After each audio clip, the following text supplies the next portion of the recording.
Hello, everyone. This is Dave Warner with Small Town Life, part of the Studio 25 podcast network. And today we've got I was going like this when he came in the door. We've got a great guest today, Scott Grates, who we're going to go back and look at a lot of different things like background and stuff like that, but a cool author. Yeah. At the end of the story. So anyway, it's Scott, surreal. welcome. Thank you, Dave. Welcome. Appreciate you having me. Yeah, it's been a long time. We talked about this a long time ago, but I'm glad you're here today because we've got a lot to talk about. So, when you look at your story, you've got a dad and gone to college and all these different things, but kind of start at the beginning and kind of growing up. Not all the way back. Yeah, right. Yeah, really. But no, kind of a sense of growing up in the Mohawk Valley and things like that. Start with that. Yeah, absolutely. Grew up in Frankfurt and graduated in 95. Went to St. John Fisher College at the time. It's a university now. It allows them to charge more. I think that's the deal. That's the deal. Yeah. And I joke because I went to Fisher to meet a girl from Frankfurt. So my now wife is 2 years younger, and so she went to Fisher. I had been there for a couple of years, and yada, yada, yada. Here we are 30 years later. I wanted to chase the sun, so I said when I graduate, I'm moving to Florida. I hate winters. And she's 2 years younger, so she said, I'll stick around. Right? And I said, I'll stick around if you promise to go to Florida with me. So when she graduated, story changed a little bit. She didn't want to leave. I wanted to go to Florida. We literally looked at a map and settled on Virginia. And okay. Yeah. So we moved just to throw the dart, right? It was just, yeah. She was a teacher, and they were recruiting teachers pretty heavy down there at the time. And that's where we had our first son. And we had our first son in 2006. And we decided that we wanted to raise our family back home, move back home. And I got into mortgages. And in 2008, obviously, the financial meltdown occurred. Geez, yeah. Don't even remind me, because that's the reason I'm here. Okay. Yeah. So it's a long story, but 2008, that's when I came. Yeah. Okay. So similar. I say all the time, a window closes, a door opens. Here we had at the time, we had a second son, so we had two babies in diapers. My wife's a school teacher. I was out of work. HSBC got rid of 6,500 jobs on a Monday. I was one of them. And it's like, now what? And I decided to open my own business. I knew nothing about insurance. I knew nothing about running my own business, but I knew that I wanted to go out on my own and chase that. That was 15 years ago, and here we are. Wow. The Mohawk Valley back then when you were growing up versus today, I mean, how do you, because you're looking at a lot of different things now, and we'll get into that, but I want to go into the, how's it changed kind of thing? So it's hard because my lens changed, right? So I love it and appreciate it so much more today than I did back then. I love my childhood because we were probably the last generation without cell phones and digital distractions. But it also made the area very small. I look at my kids now and they have friends and connections all over the valley, where it was weird for us to meet a kid from like Ilion, that was like next door to Frankfurt. Darn Ilion Little kids. Falls was like really crazy. Oh yeah. It was a big bus trip, know. And so just things you didn't appreciate at the time: the safety, the security, the close knit community. I don't know. They call them helicopter parents. Is that what they call our parents? Where they just didn't really raise us. And I mean, that's we just took off and we had to be home with street or lights. latchkey kids. Okay, maybe that's what we were. Where the parents were off working all the time or doing things, and the kids, you trusted them to be responsible and be at home at a very young age. That's what we were then. Okay, yeah, all right. So, street lights. Latchkey Street kids. lights come on, and yeah. But we would congregate at different kids' houses, and there was always a mother or a grandmother there to make us lunch or dinner or snacks. And so I share that because when we were in Virginia, we lived in a townhome. There were 6 homes connected. We were somewhere in the middle. 5 years, I never knew my neighbors. Oh, that's very weird. Just everyone's working all the time. You're dealing with traffic and stress, and it just everyone's transient. And when we came back home, still to this day, we are probably those latchkey parents now, and we can be in this community because we know so many people, and shoot a quick text to so and so, hey, we've got your daughter, and we're sending so and so over there, and we all just kind of look out for each other. So in that regard, it really hasn't changed that much. That's kind of strange because I didn't realize that. You're the first one I've heard kind of say that, where you hear the older generation, my group say, growing up here in Little Falls, for instance, and they talk about the same experience as far as the kids could go out, play till the lights came on, whatever.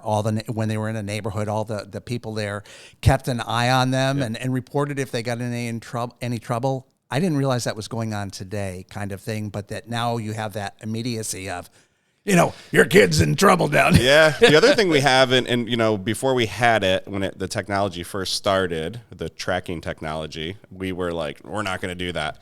Now we love it. And not because we don't trust our kids. It's just easy for us to I can look at my phone right now, know where they are, and they can know where I am, and it just, it just gives us that sense. Oh, okay, they're at John's house, you know, and or they left at a certain time, or frankly, when we talk about risk and insurance, that had to come in somehow. Well, right? but I'm just saying, my kids know that we're tracking their speed, right? And you act different when you're being tracked or watched, and it's in the back of their mind. Yeah, right? It sounds weird to say that, but the reality is, look, if your manager at work is watching you perform differently. Yeah. You just do, and so it gives us peace of mind knowing that they know that we know. I think that's okay too, because maybe it'll be in the back of their head, right, that you're doing that. But I mean, even my wife and I, we have the Life 360 app. I don't know if that's what we have. You're using, right? And I try to get my kids who are off, and they were in Texas, and they're like, Dad, we don't want you knowing where we are. We could be out partying, or we could, But there is a sense of, if I know she's off somewhere and she's taking her mom to the doctors or whatever, how's it going? Oh, she's been in the parking lot since whatever. Right. I mean, there's some unsafe areas these days. Sure. So it's a peace of mind kind of thing. I don't think it's weird. But it's changed how we parent. Yes. And it's so in a good way. Right. Yeah. So what was the key decision to get into insurance? I mean, what was it? Because you were in a mortgage and whatever. Are they close? Are they similar? Yeah. So I've been in sales my whole life. Okay. I actually have a journalism degree from Fisher. I got a job with the Democrat and Chronicle. I'm going to date myself a little bit here. It was $7 an hour back when I was hired. Bucks. Yeah, big bucks. And I think it's still about $8. Okay. I don't even know if they're still in existence. Journalism is not where you make the cash. Yeah, and so my parents were, I don't want to say poor, but we grew up probably below the Mendoza line, and so I took on a lot of debt, and just $7 an hour, it wasn't cutting it, and so I went into sales, and I just loved the psychology of sales and just the ability to help people, and so. Really, everything I was doing was this month-to-month grind. On August 31st, you're a hero and you hit all your numbers and ring the bell and you get the award, and then September 1st, you're a piece of crap. And my son's in sales. Yeah. I hear it all day long. And it gets old. And so really what drew me to insurance was the residual factor. Whereas if you could, sell a policy and then keep that customer happy, you can get paid every time they make a payment. And that was so much different than what I was doing with month-to-month commissions and mortgages and real estate. And that's why. It wasn't because insurance is sexy or fun. It's not. But it was truly just the residual impact. My son-in-law is kind of into it, starting to get into it. And he says, it's the biggest scam in the world. Well, I mean, how do you address those kind of, even from somebody who's in it? What kind of insurance is he selling? I think he's selling life. Okay. Well, listen. He's trying to sell me on life anyway. I don't know if he's selling more than that or what. Certainly not a scam. It's funny. My wife and I were just talking about this over coffee. That's how intriguing our morning conversations are. You talk about insurance. Yeah. Well, I was saying I'm turned on, honey. The people who need it don't think it's a scam. The people who don't need it think it is, and that's the shared risk model that I try to explain to everybody, is that we're all, in this community. We recently had a fire in Frankfurt with a very well-known family, and people were reaching out because I'm close to the family, and they're like, what can we do? What can we do to help? And my honest answer was, pay your insurance bill, because that claim will probably be about $600,000.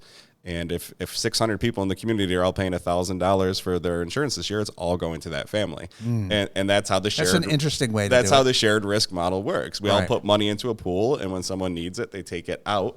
And again, not sexy, and but it feels like a scam. And I tell people, now I know auto insurance is a little bit different, but there's two ways to insure everything. You can do it through an insurance company, or you can self-insure. Now I know auto you can't, but if you pay off your house, you don't have to have home insurance. Right. You don't have to have life insurance. You don't have to have disability insurance. So if you don't believe in it, that's fine. But when something happens, you're the insurance company. You got to come out of your pocket. And that doesn't mean... And you haven't been paying yourself all those months. Well, right. The premiums you save. Typically, you're not putting that away somewhere in case. Right. Yeah. Right. And so... look, I can go down a rabbit hole with medical insurance. Now, that's why I was asking what your... Well, because the medical field, that's a whole different ball of wax that really fires me up. But well, my next question really was, you've been in it 15 years now, right? How has it changed? What have you seen from when you started to where we are today? The wildest thing we're seeing is frequency and severity of weather events.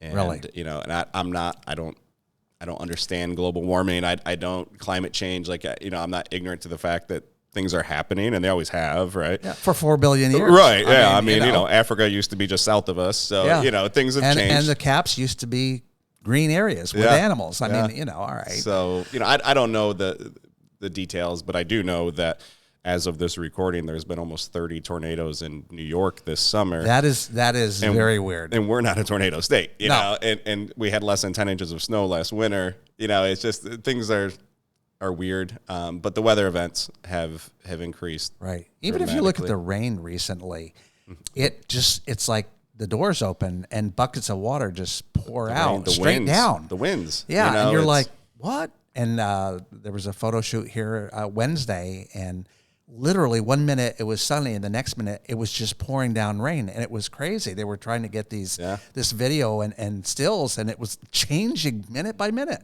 There was no rain in the forecast Wednesday. It rained all day, but that's but yeah. Now that's a job you want. You should have come back to that. I know, Weatherman, right? Yeah. they're all going to get ticked off at me. Listen, but Bill Cardis does a great job. He has a cult-like following. I don't know about the weather, but people love Bill. He's just a great guy. They love him, but whether he's accurate or not, we don't know. But yeah, that's changed. And then the huge change that we're seeing right now is, since COVID, we're in this state of hyperinflation, and we can sugarcoat it any way we want and use rhetoric to downplay. But the reality is everything costs double than what it did pre-COVID, pre-2020. And it's a domino effect, because insurance is simply the only purpose it has is to pay claims. And when the cost of a claim doubles because labor rates and material are twice as much, and the frequency and severity goes up, last year was a historic year in the auto and home field, because we as an industry, not just a company, an industry, we paid out $15.2 billion more in claims than we collected in premiums. Oh, yeah, that's steep. Significant, right? So now there's two choices. As an insurance company, you have to raise premiums, or you have to stop doing business. And that's what a lot of small regional carriers, Adirondack, Gateway here locally, just went out of business. We're seeing a lot of regionals go under, and we're seeing a lot of big names stop doing business in certain states. And I don't know where it's going to go. I don't know how it's going to end, but it is a wild time in our industry for sure. Yeah, I mean, I was thinking about it, knowing you were coming in and wanting to ask some questions, because I know people have questions about insurance. I know my car insurance this year. I have State Farm. Yeah. Very. Yeah. Well, listen. Not with your office, but but listen, mine did the same thing yours did. Yeah. Right? It's just, it's gone up twice this year, and I'm like, I have no tickets, no accidents. I hardly drive anywhere. Yeah. I've got like my car's more than 2 years old, and I have 13,000 miles on it. Yeah. Why? Yeah. Shared risk. And my son was saying, well, the catalytic converter's being stolen, and that's pushing prices up and all. So you've got fraud, but really it just comes down to the cost to repair. It just as some basic repair stuff. A gallon of auto paint pre-COVID was about $100. Right. Now it's about $400. Oh my God. A windshield was about $300 to $400. Now it's about $1,200. The going rate for labor at collision centers on Commercial Drive, $175 an hour. Used to be about $80. And so back in your day, you used to like bang things out, right? And just basic pop it out. Yeah. And now everything's fiberglass and one little and there's backup cameras and heat sensors on side view mirrors, and so these little fender benders are $7,000, $8,000, $9,000 now, and who pays for it? Well, you and I do, even though we didn't have the accident, and that's just the reality. And what people don't realize is there's two types of insurance companies, and we can get off insurance because it's boring. But no, I mean, these are questions. They sit around the table. Okay. Yeah, so and food's going up and whatever, but so is insurance, and so it's on our minds. Yeah, there's stock companies. Okay, so Allstate, Geico, Progressive, they're stock companies, and there's mutual companies like State Farm, Liberty Mutual, and a stock company, it has to make money, has to be profitable, right? They have to answer to shareholders. A mutual company has no owner. So you and I are part owners of State Farm. A lot of people forget by now, but when the company is profitable, like we were in 2020, because everyone stopped driving and claims went down, your rate went down, and you actually got a dividend check that summer, July of 2020. Okay, must not have been significant. It's just well, when I say dividend check, they actually they applied it to July, August premiums. Okay, so a lot of people didn't even have a monthly payment in the month of July 2020. But got that auto. But it takes it out. I don't even know whether it's there or not. But rates went down in 19 and 20, and then when everything opened up and the prices started, then we've been going up since. Wow. But the reality is there is no owner of our company. We're the owners. There's no profits, because if there's profits, they go back to the policyholders. If there's losses, it goes back to the policyholders with increased premiums. So there's no stock. There's no, so this whole greedy insurance company, it's like, well, no, like, who's being greedy? Like, you and I own it, right? And our responsibility, our board's responsibility is to make sure that we have enough premium to take care of the claims when they come in. And then you look at what happened in Rome a couple months ago. That was $100 million event in 15 minutes. Where does that money come from? Right. Here we are. Hopefully they were insured by someone else. Well, since we own the company. Yeah, right. Yeah. And so to that point, and then I'll get off my soapbox here, but there's all different levels of fraud. If you've got a teenage driver, right, and you're not reporting your teenage driver, that's fraud. And you're not paying what you should be paying based on the risk. But if that kid gets into an accident, which the likelihood of it happening is much higher than you or I, we're still going to pay the claim, right? But you weren't paying your fair amount. And then you see things all the time. People talk to me casually about insurance fraud like it's no big deal. They're like, well, we'll jack up the estimate and bury the deductible. I'm like, that's fraud. You know what I mean? But people do it all the time. It's commonplace, right? And so, okay, now the insurance company's paying more to bury your deductible, but when the insurance company pays more, we pay more. So there's a lot of our community members who don't realize that them trying to screw the insurance company is really just screwing all themselves. Of us. Yeah. Now you're making me feel guilty for asking about insurance. Why did I get on the what? I'm throwing my notes away. Okay. You said it was interesting. Well, I think it is interesting, actually. You've answered like 10 questions I had. So you've been involved probably all along, but especially recently, a lot of different community activities. But now you're doing a podcast that's really popular. Tell me how you got into that and why. Yeah. So really my business model has always been relationships, and I take a 5-prong approach. So I network with fellow small business owners. I do truly love this community. We live here, we work here, we shop local. We want to support one another. And so I network with small business owners, super involved in the schools. I actually wanted to be a teacher, but I couldn't handle the pay. Once I got getting home with your wife and arguing about the different stuff in the classroom, right? We do that anyway. Well, okay. Yeah. All right. So I spent a lot of time with the schools. I do a lot of career days, driver safety, financial literacy workshops. Whenever I can get in front of the schools, I'm there. Civic groups, service organizations, our star customers. Our customers are an extension of our sales team. Right? Me telling you why you should do business with me is one thing, but if your friend or family member that you trust says you need to do business with them, it is a little bit heavier. And then the social piece, right? The social media and being social in the community. And so the podcast became a way for us to shine a spotlight and give a platform to small business owners, people in schools, civic and service organizations, and some of our customers, and all the amazing things they're doing, just like you're doing here. I haven't been on the podcast yet. You sort of were with Tiffany. Sort of were with Tiffany. Yeah, I know. But that was a good show. It was. I just always had this mantra that you just jump and figure it out on the way down. And it was about this time last year, end of August. And I thought it was about a year. Yeah, we said right after Labor Day, we're going to start. And we didn't know how or why, and it was just at our kitchen island on Zoom, and we booked our first few guests, and away we go. And now we're trying to graduate to a studio like this, which is an awesome space. Yeah, I mean, the studio makes a big difference. Yeah, you're in a living room. I was in a garage. Yeah, and you graduate out of that. You're always complaining about.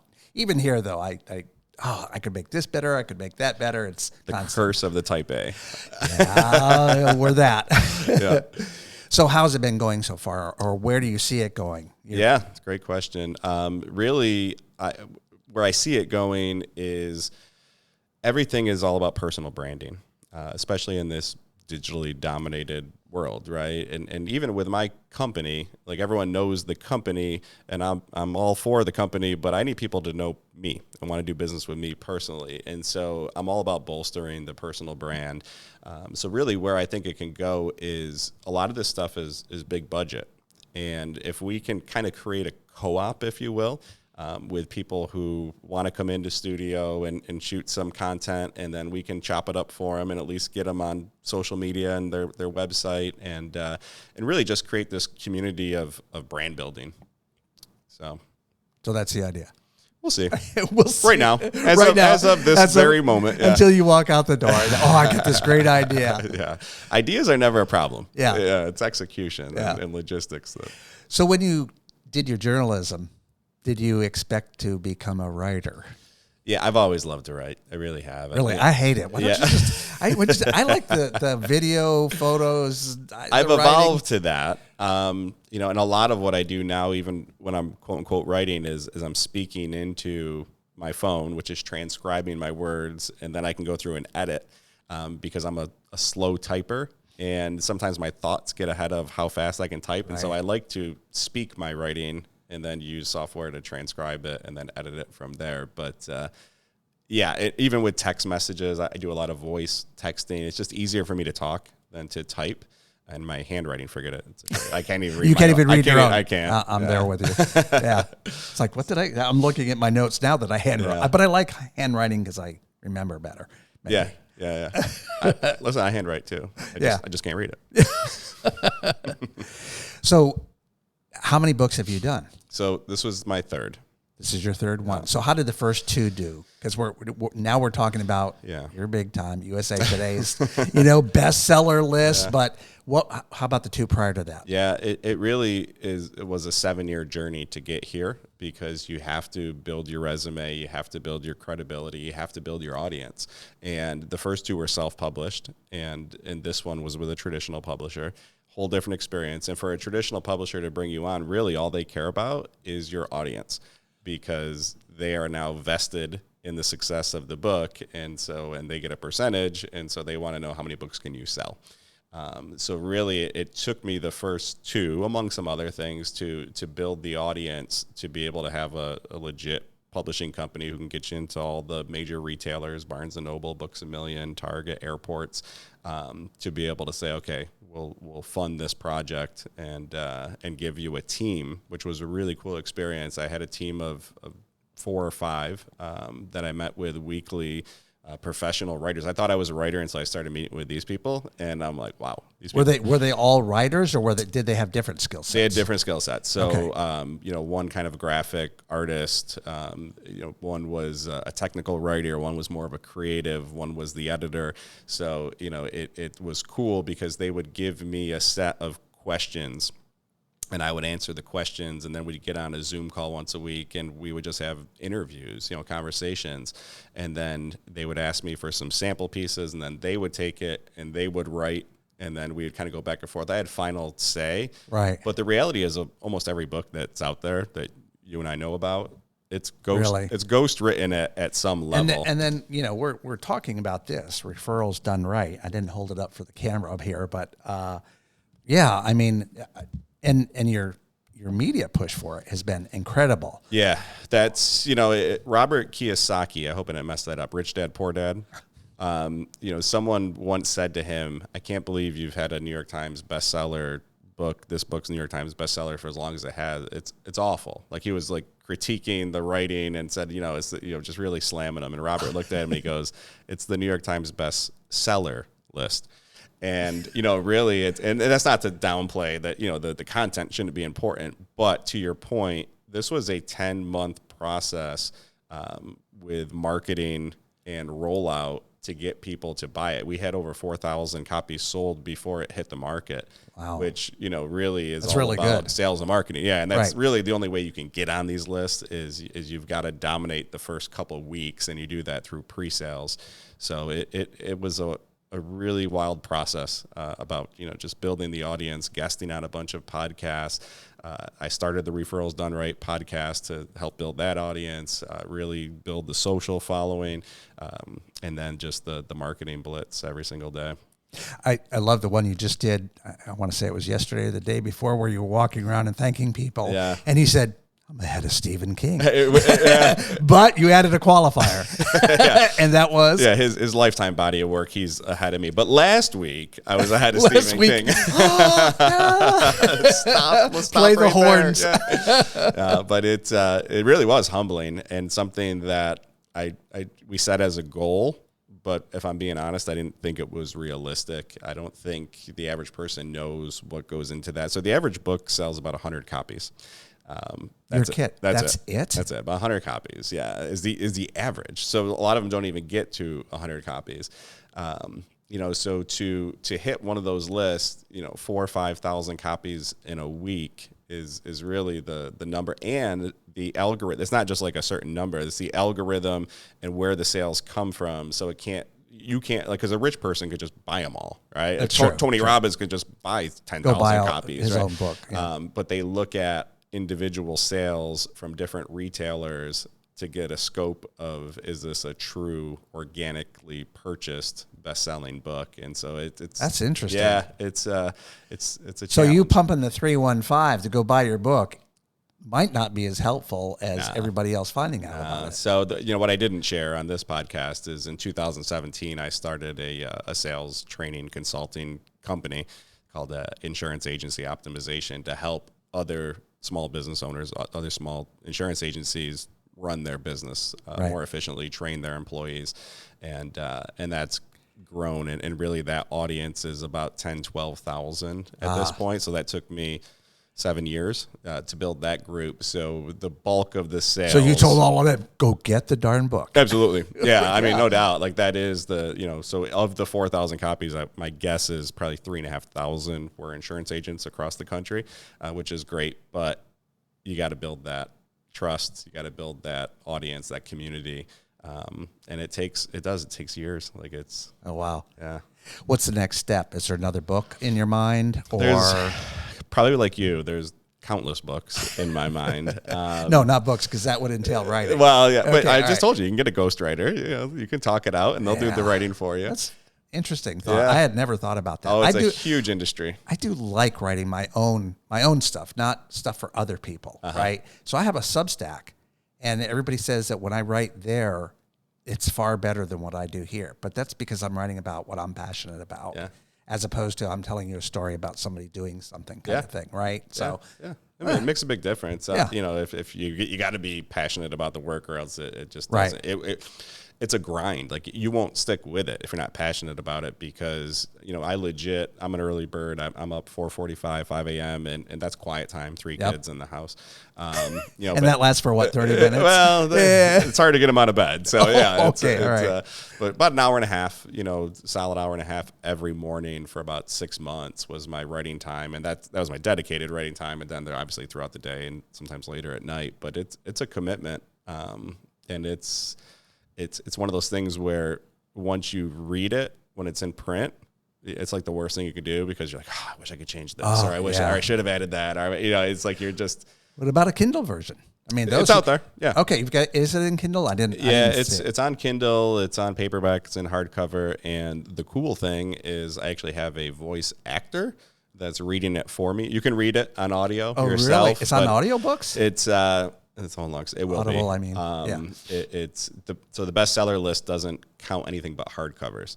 Okay. And so strategically we had to do just the hardcover first, and that now we're sprinkling everything out. Boy, this is it's a whole industry. It's a whole industry. Oh, it's big. Yeah. Big. Wow. But you've got to have some kind of a hint of the next, right? I mean, you may have a ton of ideas, but or what have you learned about this experience that may change the path you take for the next one? Yeah. Anything? It's a great question. So my next, well, it's always been a passion. Like I said, I love to teach, right? And so the book previous to this was The Essential F Words for Teens that I wrote for my son who was graduating high school. And we did talk about that into the real world. And yeah. so I'm actually redoing that book now. So it's kind of going to be a new version. I painted myself into a corner with two things. The F words, it's catchy, but like Amazon wouldn't let me run ads because it was against their community standards. Now, obviously, the F words were not. There's not a swear word in the book. Yeah.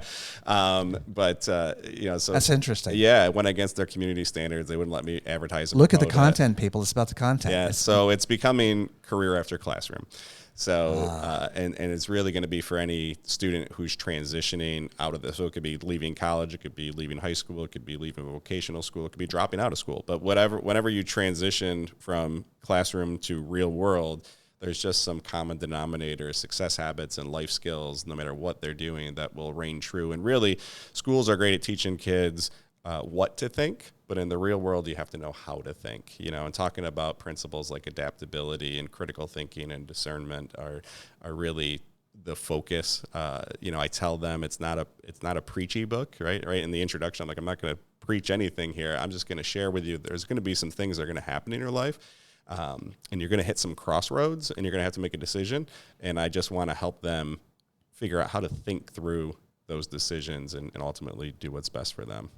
You think there is a lack of critical thinking these days? Because I hear a lot of talk about that. I do. Yeah. It's, I don't think it's just these days. The concern I have is the digital dominance. I see it with my own kids. I don't know how to stop it. I'm not that like line in the sand. We're taking away your phones. And if you do this. Yeah. Because there are positives to it as well. But I don't think kids have enough time for creativity and just figuring out their own thoughts. They're just spoon-fed so many thoughts and images and sound bites, and it's like, well, what do you think? Yeah. How do you feel? How do you see yourself? Yeah. And so really, the book will introduce it, but now I'm also going to put together a video content, so they can do it online, because obviously you got to meet people where they are, and the kids, they're online. They're not going to be reading, but they're not on websites. So we'll find out. So my pie in the sky dream is to take that book and that platform. It's like a 6-week certificate program where kids can go through and spend about 20-30 minutes each day for 6 weeks going through the lessons and learning. And then partner with small business owners and communities and ask them to sponsor a class. So like, a local business owner here in Little Falls would say, hey, I want to sponsor the Little Falls, junior class, and every kid gets the book and access to the program. And then that's a good idea. Yeah. And then there's all kinds of public relations and social media stuff that we can help them, to let people know that this business is doing that and investing. And then really, it's a multifaceted, because these are your future customers. They might be the current customers, the parents. If you want to get to a parent's heart, serve their children, right? And so invest in their kids. They could be future employees, right? And so the other challenge to the business owner is, and you guys are doing a great job of this in Little Falls, is we want to keep the next generation here. Yes. Right. And so I want to know, who are these kids who might not be stars in the classroom with grades, but they've got the intangibles and that chip on their shoulder and that burning desire to succeed. Maybe it's just not English, math, and science don't light them up. Right. So let's get them some real world, and maybe they jump into this program and we're like, wow, this kid has potential. And now those kids are there. Oh, a ton of them. They are there. I was that kid, Well, and I probably was. Yeah, too. they say that you're best suited to serve the person you once were, and I look back and I'm like, my grades sucked. And, mine too. They got just go out the door. I was lucky. We don't care. Get into college, because once I got into college, I started studying things I enjoyed. It all changed. I was Dean's List, And in high school, I couldn't get above a 70 because I couldn't do math. And now I just hire an accountant. So you don't have to do. Remember the sentence structure in English, and they'd say, why do we, how am I going to use this? Right. Algebra. Yeah. Now, where am I going to use this? I mean, it was just, I kept asking those questions, and that got me in the back of the room in a corner. Yeah. So, and you look at so many of the millionaires, billionaires in America specifically, they're all, not all, but there's a lot of dropouts and rebels and just, going against the grain. And so really, I want kids to think for themselves. I want them to take a contrarian approach. I want them to bet on themselves. And I want local business owners to bet on these kids and give them the opportunity to job shadow, mock interview, help them build a resume. In summer interns, right? And so really pour into these kids and give them an opportunity through your business. And then with this connection economy, like if I'm working with a kid who is awesome, but his interest is accounting, well, now I can connect him to my accountant who maybe can give him an internship or a job shadow or something. I love the idea. Yeah. And just really, take small businesses, the heart of every community, and give them a platform to share with the kids, to pour into them, to hopefully keep the kids here in the future. Well, we're not going to get a lot of big factories, so we have to do something different, I think. Yeah, I'm with you. So where can we find the book? Anywhere books are sold. Anywhere books are sold. Yeah. How about where can we find Scott Grates? That's a $1 million right here, right now. Right here, right now. But beyond that, I don't know. 2 places. When they want insurance, how do they find you? Well, so the answer to that question is scottgrates.com. Yeah. So, it's the platform where I've got the podcast and the insurance company and the training company and the books and everything's on scottgrates.com. Even the podcast? You have your own website now. Yeah. Come on, but you got to push a link to get, okay, so that's the hub. Okay. All right. So where is that website? Scottgrates.com. You're not going to give the URL of your podcast? Yeah. I'm not a tech guy. Okay. I don't even know what a URL is. God, now that I have to think of what URL stands for, I've used it so many decades, I don't remember. I don't remember. You're asking for the name of the podcast? Yeah, yes. So it's the Love Living Local 315. Right. Yep. That's the URL, correct? That's the website. That is. That's what I was trying to get you to put up. You got a billboard. Just do it for me, 5. Dave. Just do it for me. I will put it in the show notes. Well, Scott, it's been great having you here today. Absolutely. Good discussion. I learned way too much about insurance now. You and me both. I'm not going to be an agent ever. I question it. And I wish you luck on the next project, especially the one dealing with the kids. Yeah, I love that. Thank you, everyone. That's all we have today for Small Town Life. This is Dave Warner, and we'll see you next time.